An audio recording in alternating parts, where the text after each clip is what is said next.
Football fans, Gooners, welcome to the post Newcastle edition of the positively uncensored Arsenal podcast. This is your host, Shotta, and as usual, my person who is co-piloting, my expert, the one and only Blackburn George of the Positively Arsenal blog. George, unlike 2 weeks ago, we are smiling. Yeah, I can see your face creasing and cutting in two. That was George. A performance of the ages at Newcastle yesterday. I was so pleased to come out of there with a 2-0 victory. How about you? Oh yeah, it was fantastic. Within its limitations, of course. We should have finished it in the first half. I thought Xhaka and Martinelli and Odegaard should all have scored. I mean, those were gilt-edged chances.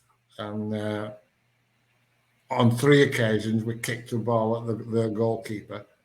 It wasn't that he made a magnificent saves.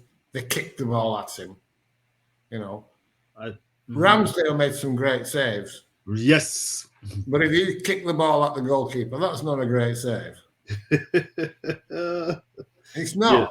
You know, and if you kick it near, all the time, they don't seem to lift the ball. You know, we know goalkeepers from close range save more and more these days with the feet. Just keep it away from the fucking feet. Keep it up. Terrible finishing. I think Odegaard was the. Listen, it's hard for me to criticize Odegaard, but I think he's one where he was, one-on-one with the goalkeeper and went to the goalkeeper's right instead of to the goalkeeper's left, and he got a hand to it. Pardon? He got a foot to it. Foot to it. So, well, because he kicked it at his foot. Yes. But we've started off on a negative tone. Let's start again. Yes. It was a fantastic performance. Yes. And, some of our players really stepped up in a big way. Some of them not so much, but some of them. And you can't expect 11 players to come to the party all at the same time, away from home in that atmosphere. But you want your big, experienced players to hold it together. And that's exactly what happened. Jorginho and Xhaka were different class. Imperious, George. I hate to be negative to pick on players. But let's put this way. Arteta, stroke of brilliance, whatever you want to call it. But starting Jorginho was this one of his major decisions. There were other tactical decisions, and we can talk about it. But Jorginho, George, was different gravy. He was, and thank God for that, because he should have been playing from weeks ago. Party fell off a cliff into a canyon and down a well. Well, let's not forget, audience. I know I'm interrupting you, George, but you got banned on Twitter for telling the audience, telling the public, telling the world that he played horribly against Southampton. And you use an adjective as an adjective which was a perfect description. And they banned you for it. Yeah, I called him a donkey. Well, I was, anyway, keep going, George. Exactly. Well, I'm trying not to incite the censors at Twitter. And by the way, George, when we post, just for I just got a note in my email. We're automatically not showing up on Twitter. Something between them and WordPress, and the WordPress is telling us your post will not automatically show on Twitter. But that's just a by the way. We have to, audience, we need your individual promotion if we're going to get the reach, the limited reach that we have. Sorry, George, keep going. I forgot what I was saying now. Oh, yeah, party. Mm-hmm. We mustn't forget that he was much improved. After 2 years of being dross, and he was dross for 2 years. Mm-hmm. He did come to the party, and he was much improved in the first half of the season. He wasn't world class, you know. He wasn't the best defensive midfielder in the Premier League, which people were hailing him. It was just ridiculous, the praise he was getting. But he was much better, and he was doing a good job. But since 30 minutes in at Anfield, Jesus, I don't know what's happened to him. Mm-hmm. Really, it's hard to fathom. You know, how they're saying he's injured, but he's gone back to the old tactics. Who's saying he's injured? Yeah, I've heard people said, "Oh no," I think people said he must be injured, but he just went back. Yeah, well, you'd think there was a reason. Maybe it's a psychological injury he's suffered. Maybe remember he went to in the last international break. He went to Ghana to play a game, and he was rumored to be injured, but he was rushed back in the team right away. Maybe. I don't think it's a physical injury though. I think he's just bloody. He's blown up a gasket. Well, with the modern carriage is blown gasket. George. But anyway, regardless of his gasket being blown, Jorginho should have been playing, and thank God Arteta's seen sense and played him, because it would have been easy to revert to Partey because he knew there was going to be a physical battle against Newcastle, but he didn't, and that took some courage, and I think it was the right decision. And there were a few, I was hugely impressed with the way we tried to play football. The narrative changed for no reason other than they hit the post early on. Yes, with the boy. But right from this offset, from the first whistle, Murphy. We were trying to play football. We were trying to keep the ball. We were playing expansive football. We were taking risks. I love to take risks, not in your own half, obviously, but we were being progressive.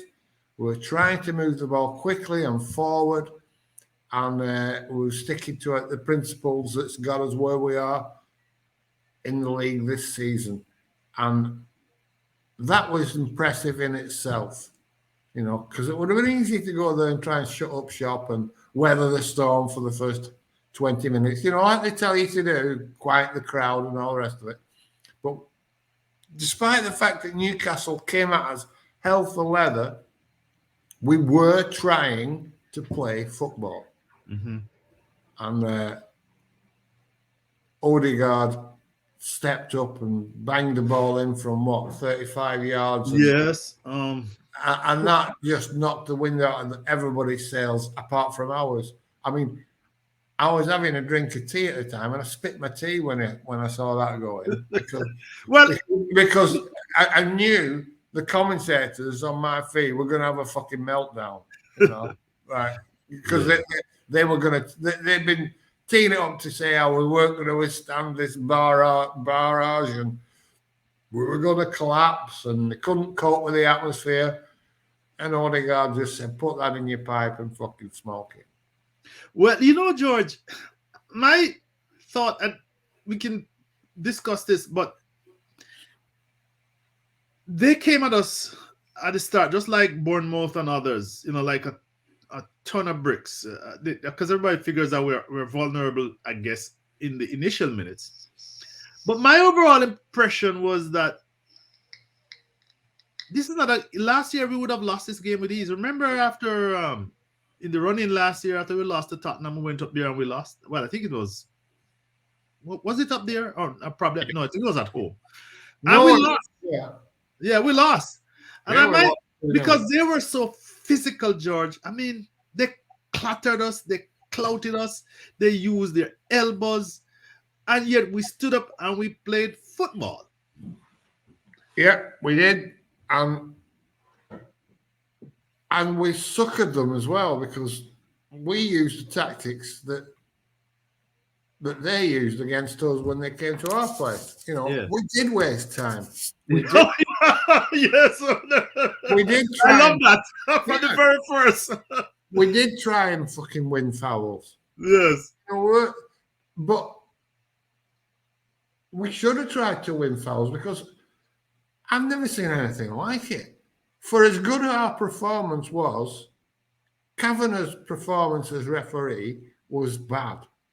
I mean, I was watching it and I kept thinking, fucking hell, we've lost the ball again. What, you know, and when I watched it back, we weren't losing the ball. It was being taken off us with fouls that weren't being called. They were just literally punching our players off the ball and running away with it, and he was letting it on. Now, Jesus. And the Jordan fans screaming. Yeah, every little thing that was, even remotely suggested a foul on their players. I mean, Jesus goes down if a breath of air catches him. Yes, I know. When he doesn't want to, when he wants to go down, when he doesn't want to go down, you could hit him with a fucking sledgehammer and he won't go off his feet. Yes. But he kept getting fouled, falling on his ass to tell the referee it was a foul, and the referee just ignored him. He was also screaming, George. And what annoys me is when that happens, the players have to fucking wise up and stop falling over for what would be regarded as a foul normally. Once you've accepted you're not getting them, stop going down, because they go down when they don't have to go down to buy the foul. Well, if nobody's paying you for the foul, they're not buying it off you. You have to stay on your feet. And I think too many of our players yesterday persisted in expecting to get fouls that clearly they weren't going to get given. We didn't learn quick enough that the referee was totally incompetent. George, when I saw that, I said, this is an Arteta team. Remember, I think I might be wrong, audience, correct me, but Martinelli's goal was somebody clouted Jesus, and because there was a give and go, and I think it was Shah or one of them clouted Jesus. He went down with a scream. Every time he got us, he screamed. At least over my TV, I heard a scream. Well, to be fair, he had every right to fucking scream. Yes, that fucking tackle. He got clouted by an elbow right on his jaw. Right.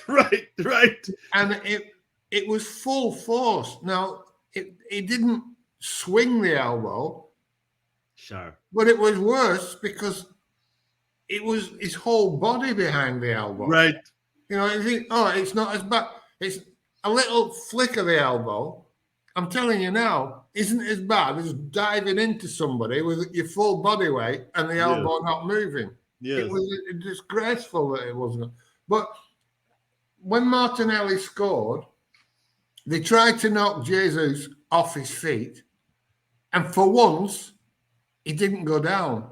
He did everything to stay on his feet. And he got the ball away to Martinelli, and Martinelli ran off. Yes. Down the fucking pitch. And we ended up getting a second goal. And Jesus should have been doing that earlier. But he did it that time. He did eventually learn his lesson in the middle of the second half. And he nearly lost his footing. It was a bit like a Monty Python sketch where he was trying to stay on his feet. But he did. And the second goal came and I thought we deserved it. I think we deserved it just for the sake that they're fucking horrible, cheating, physical bastards. It was fucking horrible what they were doing and trying to do. That's not fucking football. It's not. They don't deserve anything from it. And then Eddie Howe fucking crying afterwards about fucking time wasting. Fucking great. I was looking at them and I'm like, this is not an Eddie Howe team at all. But but then again, Callum Wilson getting in it with Xhaka, Xhaka not taking shit from him. I was quite you remember, right? The game until he was subbed. I mean, Xhaka took some shit from Shar because they are countrymen. Oh, this fake pulling you up and dusting Yeah, you. yeah. This is bullshit. Xhaka takes some shit. Well, they sort of try to target him, don't they? Because Yes. but they make a mistake because he's not fucking bothered about anybody. He's not. They don't. That's not intimidate. You're not going to intimidate Granit Xhaka. Yes. You're wasting your energy. Yes. And all you'll do is upset him, and fucking he'll just try fucking harder. Yes. But that 57th minute, last this tackle George off Willock. Willock was set to score. I mean, he had the whole gaping hole. That was to me perhaps the save of the day. No, I know Ramsdale made some excellent save, but Xhaka was excellent, and I want to again give Arteta credit because he played him in the role that Wenger said, a box-to-box midfielder, George, a real box-to-box midfielder, not somebody who was playing, off Zinchenko further forward, but was hanging close to Zinchenko in our defensive third, and when he saw them in attack, and when he needed to be in attack, he was joining them. Your thoughts? Yeah, he was fantastic, and but he's been fantastic all season. But it was just like the midfield for us was the key to it, and it always is in a game of football. It always is the midfield that determines the outcome, really. And the three of them stood up, were counted, and I have to admit, I was a bit worried when he took Odegaard off and brought Partey on. Yeah, but we were already 2 up at the time. We were already 2 up at the time, yeah. But even so, and not Partey played quite a bit further forward than normally when he came on. By that time, I was not, and I've got to admit it. I mean, I was like, I'll tell you what annoys me though. Yes.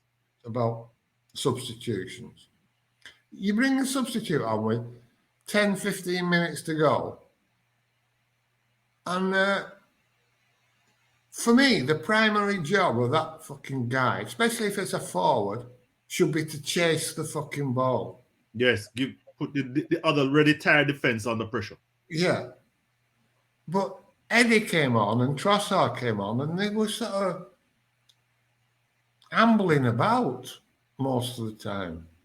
And I thought they could have injected more energy at the end to try and stem the relentless pressure because they were fresh. You know, surely you can run at top pace for 10 or 15 minutes, but they didn't seem to. Anyway, back to being negative again. But overall, it was a great performance away from home and at a very difficult place. I think only Liverpool have beaten them. Yes. The commentators kept saying that. So this is their second loss at home. Yeah, so it was all good, and I think that that means that we've got the best away record in the league this season. Well, if you say so, I didn't think about that, George. But yeah, I think we have. I think that we now have the best away record in the league this season, which in itself is incredible when you think how fragile we've been in the past away from home. You know, and like I said, remember we took some defeats at some teams that never beat us for like 40 years. And most of them are away from home. Mm. George, here's a significant statistic. I usually start with the statistic, but look at how we won this game. This is the Premier, as usual, guys. This is the PremierLeague.com. Let me get rid of this banner, by the way, so you can see the whole thing. George, are you seeing it? They had 55% possession to 46. Our 46. When I went to look at this, I was surprised because I didn't know that they had superior possession to us. 600. They had more passes. You know, obviously they had more touches. We had more shots on target, but they had 12 shots. I didn't even know they had more shots than us. I know they peppered us, especially Willock and Wilson and Murphy. But what are your thoughts on these? This is a different way for of us winning a game, George. Yeah, but again, I think those stats are a bit skewed in as much as once we went 2-0 up, we were happy to cede possession. Uh-huh. I think if you looked at the stats for the first half or up until the 60th minute or whenever it was we got the second goal, I don't think they'd have had the lion's share of possession. Well, there is a site for this Sofa Score, but the presentation for this format is horrible. So I don't usually. I sometimes use it. You may be right. In fact, I could go over there now, but that doesn't really matter. I think that we played a very tough, physically imposing. They were everybody looked like a 6-footer on Newcastle, George. They're in the midfield or up front. All the guys who play defense, they're giants. And your boy Birdcamp said they're a super club. They're like a budding super club. I mean, we know that they're going to spend money next year to improve that team, and they'll be much harder to beat. In fact, a much different proposition, don't you think? Well, that's their aim, isn't it? They're going to build and spend if they're allowed to do it. Yes. I'm not sure there's a will to allow them to do it as much.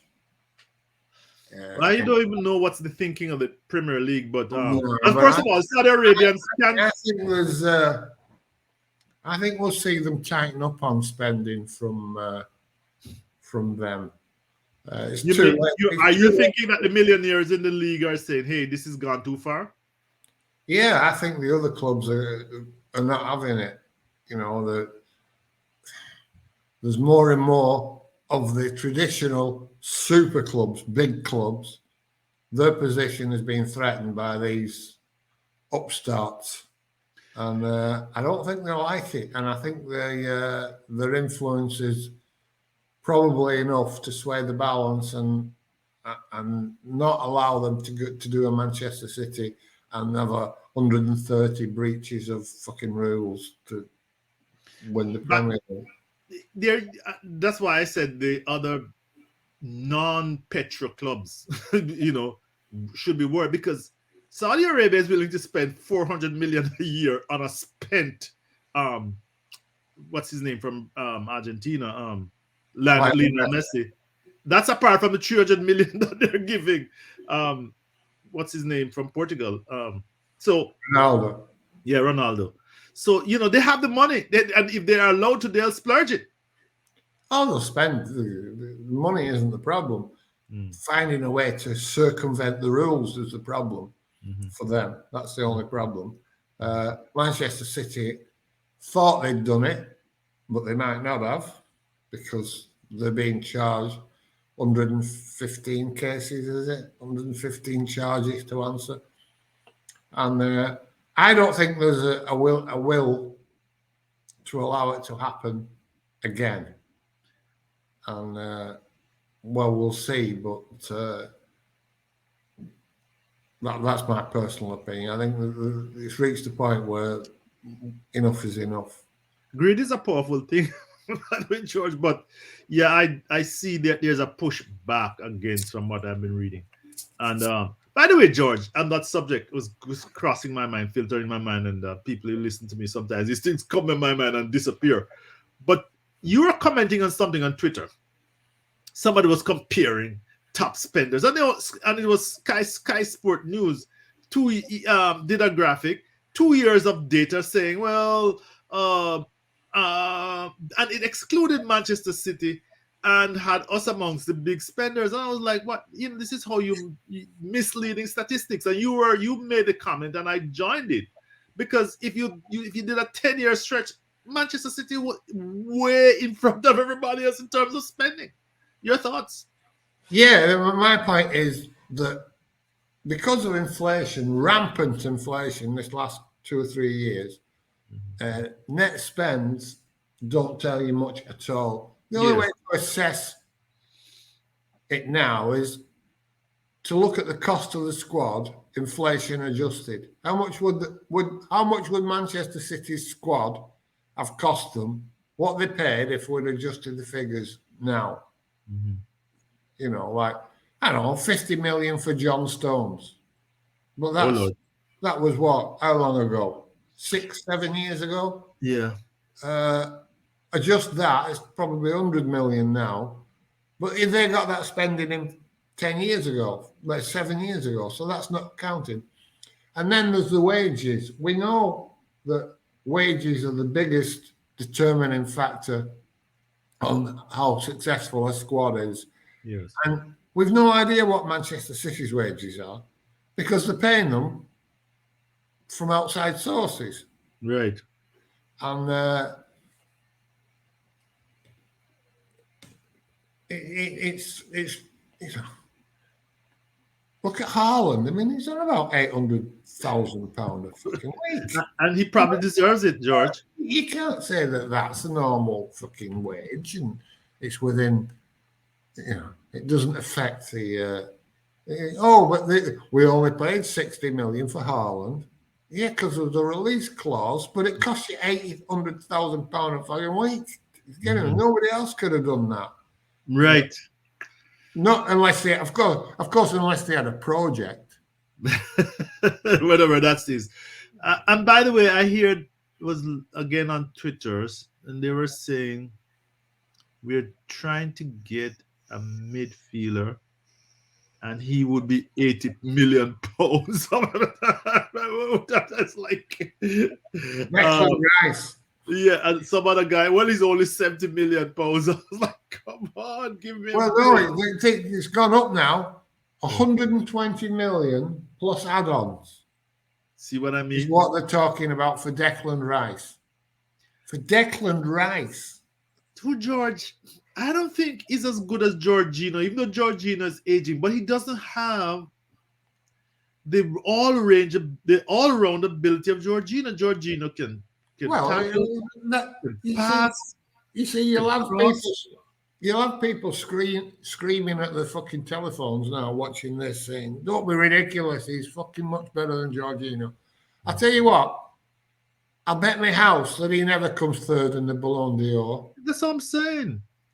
I mean, Jorginho was responsible for Italy going that far in the 2020 Euros. I mean, come on, guys. The guy is gold. We're lucky to pick. When I saw how pathetic Chelsea was against us, George, I mean, I didn't even bother to schedule a podcast. It was kind of difficult, but it was worth it.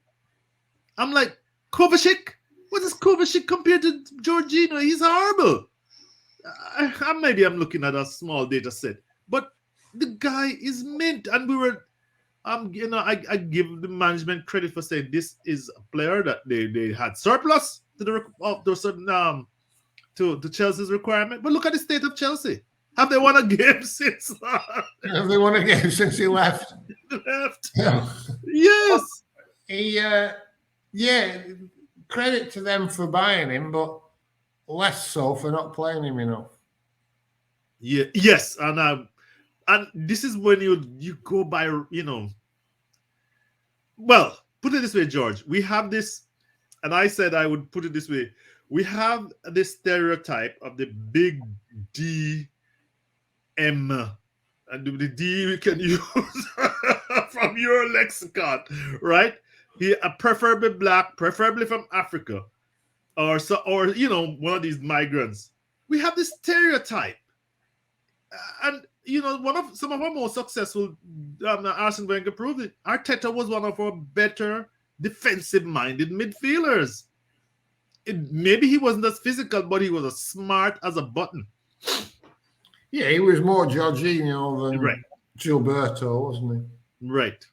I think Jorginho's slightly better than Arteta was, but there's not much in it. Arteta was a great holding midfielder.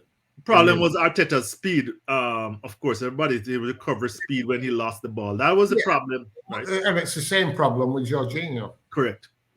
So, but Jorginho's a great player, and he'll be all right for next season as well. I'm not sure we should be spending £120 million on Declan Rice. And this is the way football is going. And you know, George, I was thinking, and I know, guys, I mean, I'm kind of, meandering, but I was thinking, where are we developing the talent instead of spending this money? Look at Saka, look at Martinelli. You'll have to go in the market. If you want a Saka, George, you'd have to go and spend £100 million in the market to get a Saka. You need to develop players. Well, yeah, but not the way he's been playing recently. Well, I think that he's been tailing off a bit, but I think Arteta had it right with his two wide players, doing their thing. Yeah. You're not convinced. I'd have had Saka off. I'd have had Saka and Zinchenko off at half time, personally. I thought Zinchenko had a fucking nightmare. Yes, he's not. I mean, the target in that area, the targeting him and the area that he vacates, and it makes life fucking difficult. And Murphy had a time of his life, and then they just skip past him a lot of the time, like he's not there. And I know that's not his strength. He's not really a fucking fullback. Yes, that's the problem. He's not a fucking fullback. I thought we looked a lot stronger with Kieran Tierney in, but Tierney doesn't give you what Zinchenko gives going forward and controlling the game. Right. So you have to decide where you're going.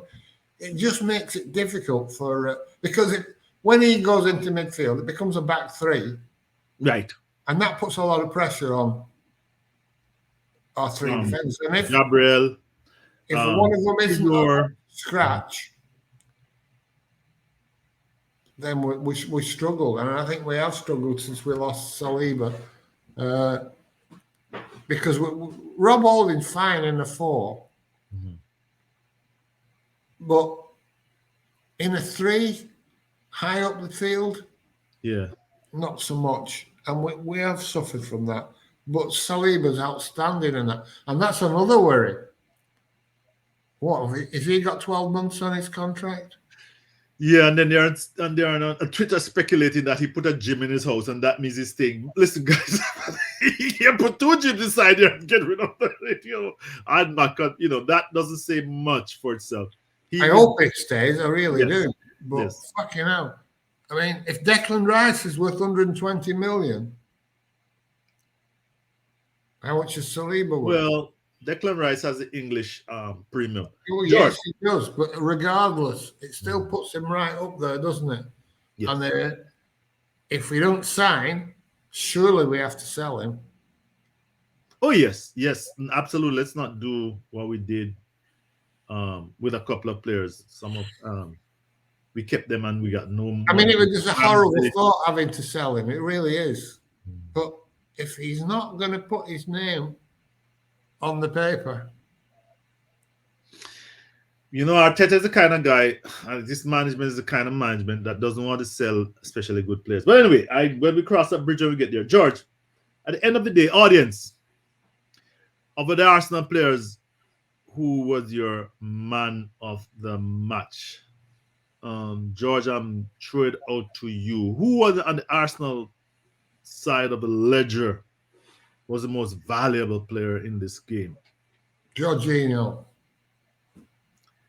From this is coming from slightly. Go ahead. Say that again, George. I interrupted you. Jorginho slightly shading Xhaka. I was about to say, coming from a pro Xhaka person, like that's a very, very high praise. And I am in the same camp like you. But you know who scored? Of course, we'll give Odegaard. And I'm not going to bring up a graphic, but because Odegaard scored, he got a higher rating. I also feel that Ramsdale is in the frame, George. What's the gap between him, Jorginho and Xhaka? Not so much because he was vital. Made some great saves recently, but he made a couple of cock-ups as well. But Yes, we forget about them, don't we? Because we don't want to remember them. yes, And and people, yeah. why should we? What about people who are? I mean, a couple of friends of ours online who are constantly berating Ramsdale for letting in goals, especially because of positioning. Well, I know as much about goalkeeping as I do about neuroscience. Yes. So he looks a good goalkeeper to me. He keeps ball out of the net when sometimes you think it has to go in, and his distribution's good, and his temperament's good, and his spirit's fantastic. Maybe does he have an odd little weakness? Perhaps. But what goalkeeper doesn't? What player? I mean, look at Thingy, your man at Manchester City. You mean Allison? No, Alisson's. Oh, you mean I'm sorry, George, the other Brazilian. He didn't play yesterday. Ortega played in front of him, by the way. Um, Ederson, right? Yeah. Ederson. Yeah. I mean, what a fucking keeper he is. Mm-hmm. But he makes some howlers. Yeah, But especially. the rest of his game makes up for it. And you can't have what do you want? Somebody like can keep the ball out of the net like Peter Cech and distribute like Franz Beckenbauer. Sort of we'd all want that. But I think in the scale of things, Ramsdale is right up there with as good as we can expect to get. I don't think we could improve on him without spending Tons. massive amount of money. And even then, what's the improvement? Marginal. Yeah. I think he's right up there. What does our audience think? Would like to hear most valuable player for Arsenal. Your opinions on Ramsdale. Would be. I'd love to see it. Yeah, are you still there? My friend on Twitter, they know who they are. Who are constantly saying that he should be replaced. Are you still convinced? And we'd love to hear that. Any other thing you'd love to hear, George, from our audience? No, not really. What I'd like to say is, and hear from them, is we're 3.5 years into Mikel Arteta now. Yes. And it's absolutely fucking clear that he's doing some things phenomenally well. Phenomenally well. Thanks, George. Spirit that he's built, and he has built it, nobody else, is incredible. And we have to give respect to that today. But what are his flaws still? What are Arteta's flaws still? What can he improve on to make us, I think he's getting tactically better. I mean, I know he was outthought by Pep, but I don't know that was he outthought by him, or did they just have better players? That's the question. So how put it this way, how standing has been Arteta is a question. Let me put it this way. I think if you parachuted Arteta in at Manchester City, yes, they still win the league. Audience, what do you think? If you put Pep in at Arsenal, we don't come second. We certainly don't win the league. Audience? No, I'm not saying he's better than Pep. Yes. But I think he's better for us than Pep would be because of the constraints in spending and squad size. I think he's that good at the moment. And long may it continue. I mean, people are saying this is just the beginning. Let's hope it is.